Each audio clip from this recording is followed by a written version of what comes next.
Flood officials say the water that brought I-17 to a standstill Tuesday afternoon all started at Skunk Creek, an area that's not usually prone to this kind of flooding.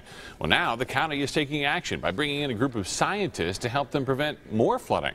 ABC 15's Mary Ellen Resendez spent the day as they surveyed the area. And Mary Ellen, what did they find out?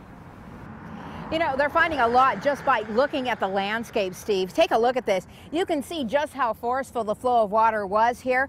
Completely took out this guardrail. Look at these railroad ties, just like snapped. And then if you look over here, totally twisted the metal. And this is just on the overpass near I-17 and Dove Valley Road. One of the things we'll calculate is how often an event like this is likely to happen. Heavy monsoon rains dropping 5 inches of water in 2 hours proved to be too much for Skunk Creek to handle. If you just look around, you can see the main channel is way over that way. That's where flow normally flows in Skunk Creek. A crew from the U.S. Geological Survey say this week's floodwaters pushed nearly 400 feet past Skunk Creek's banks. Here's a look at just how far that was. Skunk Creek is where that surveyor is coming up from. Flooded into the CAP canal, which caused some concerns. It also flooded out onto I-17. The measurements they're taking will help determine how often events like Tuesday will occur again and future zoning.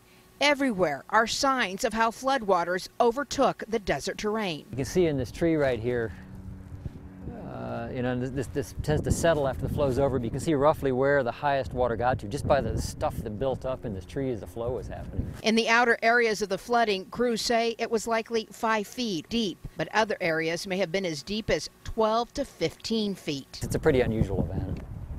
But can happen again. Obviously can happen again, yes.